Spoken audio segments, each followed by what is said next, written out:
Pernah suatu kali gue itu mendengar kasus dari Matt Dick yang dia itu menceramahi seseorang yang diklaim mencuri konsep dia untuk membuat video short plek-ketiplek mirip. Sampai orang-orang itu banyak yang mengatakan Timothy Ronald niru Andrew Tate, Raymond Chin dia itu meniru konsepnya YouTuber di luar atau segala macam. Deddy Corbuzier itu niru Joe Rogan dan segala macam. Dan gue mendapatkan satu fakta yang harus teman-teman tahu, bahwa sebenarnya semua kreator itu adalah seorang pencuri. Menemukan kreator-kreator yang mengekspos bahwa dia menjiplak ini, dia meniru ini, dia segala macam. Sebenarnya pada dasarnya nggak ada ide yang benar-benar original. Dan alasan kenapa gue bilang semua konten kreator itu adalah pencuri, bahkan seniman itu pencuri, ya kan? Gue bakal jelasin di video ini.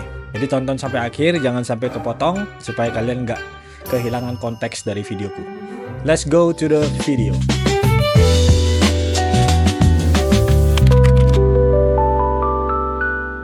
Halo, nama gue Jay. Jadi kita akan membahas sesuatu yang cukup sensitif di sini di ranah kreator ya. Setelah gue belajar banyak hal dari buku ini dan itu, dan gue menemukan bahwa seniman itu memang seorang pencuri ya kan. Maksud gue pencuri itu seperti apa? Gue bakal kasih konteks di sini supaya kalian nggak salah paham gitu. Jadi banyak orang itu menganggap bahwa ide itu sekarang itu susah untuk di-keep. Kalian bikin sesuatu yang original sekarang, bulan depan atau maksimal ya minggu depan ada orang yang meniru style kita. Karena mungkin style kita itu bagus atau ide kita itu sangat brilian. Apakah kalian juga pernah berpikir apa yang kalian lakukan sekarang itu hasil mencontek atau pure original ide kalian?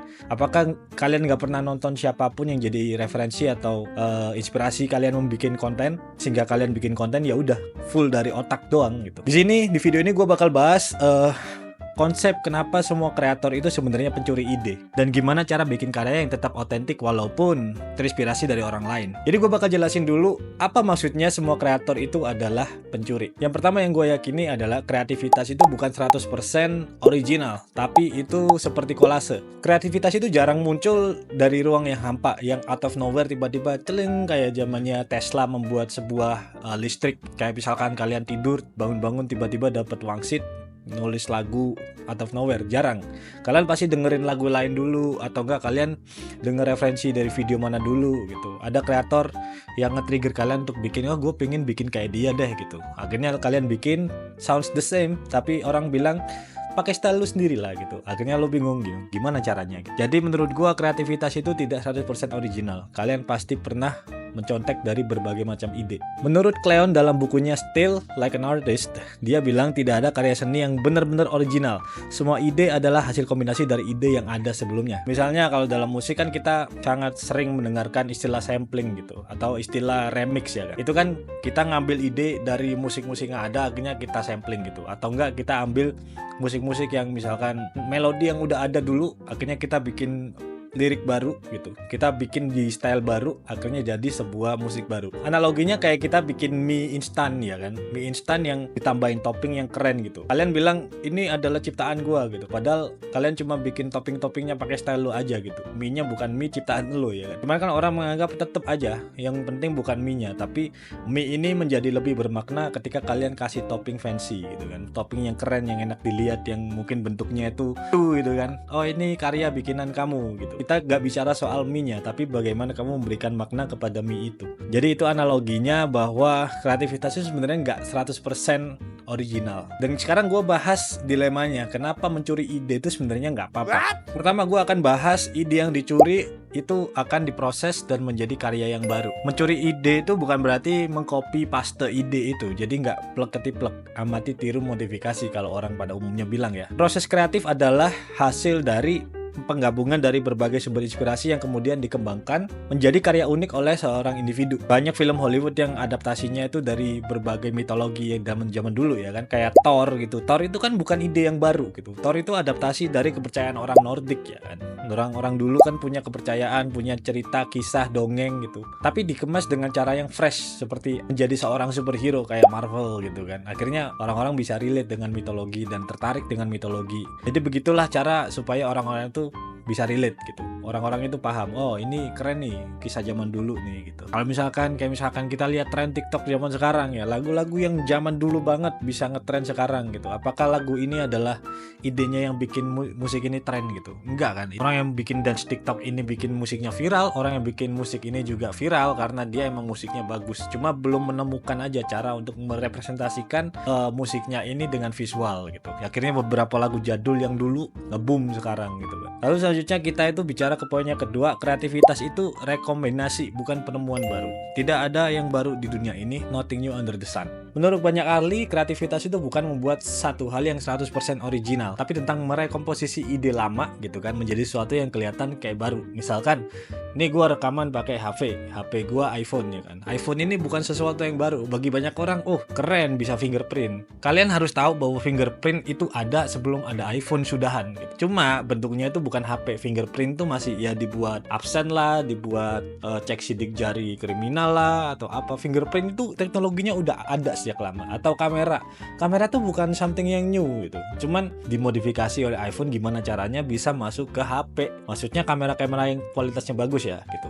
Atau enggak teknologi apalagi nih yang ada di iPhone yang sebenarnya sebelum ada HP pun teknologinya udah ada. Telepon katakanlah, yang bikin telepon siapa? Steve Jobs? Bukan. Yang bikin telepon adalah Alexander Graham Bell. Jadi teknologi yang udah ada ditransformasi menjadi satu paket yaitu iPhone, dan ini kreativitas ya kan. Jadi bukan ide original, iPhone tuh udah dari berbagai teknologi digabungin jadi sebuah karya yang namanya handphone, smartphone ya kan? Kreativitas itu kayak salad, kayak di kulkas itu kan bahannya udah banyak, buah-buah itu adalah bahan-bahan, tinggal lo gimana nge-mixnya, nyampurnya supaya salad itu bisa porsinya pas, enak dimakan sama orang. Jadi itulah kreativitas, itu kayak salad. Nah setelah kita bahas dilemanya apakah kita itu boleh mencuri dalam tanda kutip, boleh kalau misalkan karyanya menjadi inovasi dan menjadi sesuatu yang baru, dan kalian harus berterima kasih atas orang-orang yang sudah pernah membuat karya-karya sebelumnya. Lalu kemudian gimana cara kita dalam tanda kutip mencuri tanpa jadi terlihat plagiat. Plagiat itu maksudnya ya kayak misalkan kalau handphone tadi ya, dia bikin telepon, lu bikin telepon juga, apa bedanya gitu. Jadi caranya supaya kita itu tidak plagiat,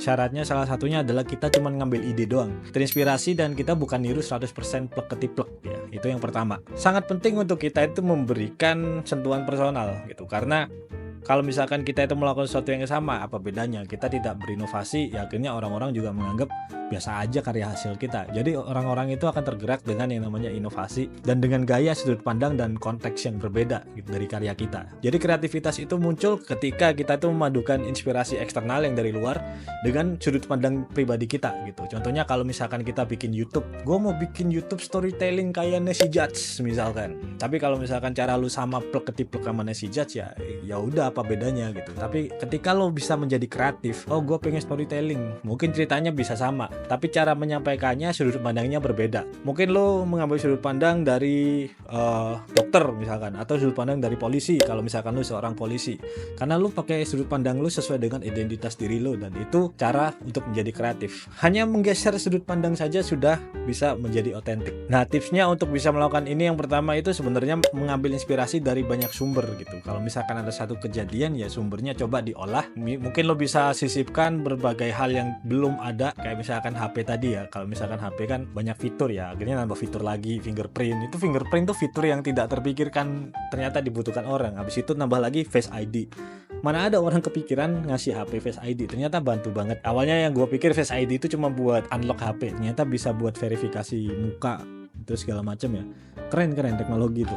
Nah itu salah satu contoh, kita ambil inspirasi dari banyak sumber, bukan cuma satu sumber gitu. Lalu kemudian kita tanya ke diri sendiri, apa yang bisa kita tambahkan dari ide ini gitu. Jadi semuanya udah ngumpul nih. Misalkan kalau misalkan musik ya, musik gue terbiasa untuk mengambil inspirasi dari banyak sumber gitu. Walaupun musisi sekarang pun juga dia pasti bilang dia terinspirasi dari banyak artis ya, sehingga menjadi suara dia yang sekarang. Kalian harus menambahkan sesuatu juga di sana gitu. Let's say Kendrick Lamar gitu. Kendrick Lamar musiknya sampling dari lagu-lagu lawas ya. Akhirnya dia kasih pandangan-pandangan dia, sehingga itu menjadi unik gitu. Itu menjadi dinilai kreatif karena sounds like new, tapi sebenarnya not 100% new. Mungkin ada orang yang flow nge-rapnya atau melodinya mirip sama dia, cuman kan beda perspektif dan cara deliverynya. Jadi yang membuat kita berbeda dari yang lain adalah personality dan cara kita untuk memberikan sentuhan di karya ini. Lalu cara lainnya supaya kita itu bisa memberikan kontribusi, supaya kita bisa mencuri ide tanpa terdengar kita plagiat, adalah memberikan kredit kepada sumber inspirasi inspirasi. Jadi memberikan kredit ini kadang menjadi sesuatu yang serem ya, maksudnya sesuatu yang kayak apakah gue perlu ntar kalau gue ngasih kredit gue dibilang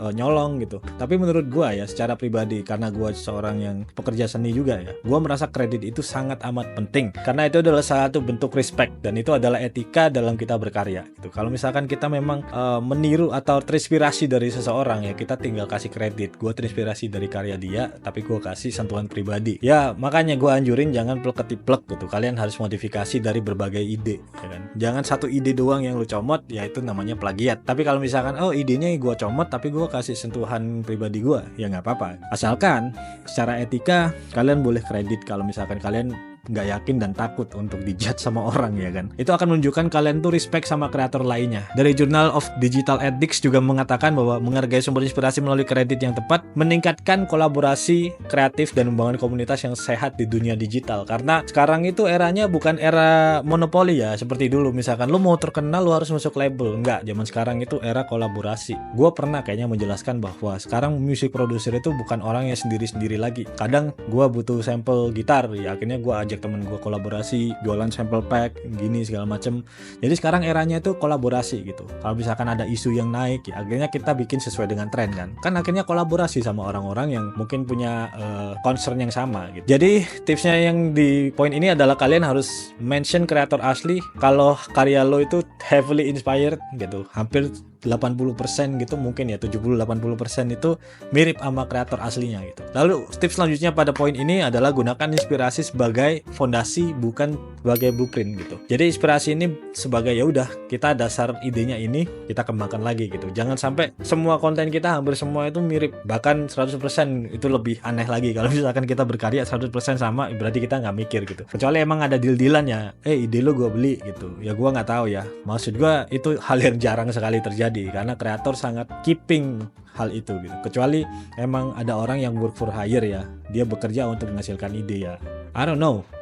But the thing is, secara etika kreator itu punya hak moral. Sehingga kita itu harus paham poin yang terakhir kalau kita itu pengen mencuri ide tanpa terdengar plagiat adalah kita harus nge-mix ide dari berbagai karya. Karya kreatif yang sukses itu seringkali berasal dari menggabungkan ide dari berbagai disiplin ilmu sehingga menciptakan suatu karya yang benar-benar unik. Jadi pada poin ini tips yang pertama itu coba gabungin tren pop culture sama referensi klasik seperti yang dilakukan oleh mungkin Quentin Tarantino ya kan, atau enggak lagu Bruno Mars yang EPT gitu kan. Itu kan ada beberapa kemiripan dengan lagu-lagu jadul lama ya kan, tapi dia memberikan sentuhan pribadinya. Beberapa karya yang kita denger lah, lagunya Lil Nas X itu kan memang dia sampling lagu lawas ya kan, lagu Nine Inch Nails, lagu Old Town Road itu kan. Dia kan nggak ketiplek tapi dia membuat lirik sendiri tentang dia ingin stay on the road gitu kan. Ya memang lagu country itu kebanyakan tentang itu ya, refleksi diri gitu kan. Akhirnya Lil Nas X menggabungkannya dengan musik trap ya kan. Akhirnya jadi sesuatu yang berbeda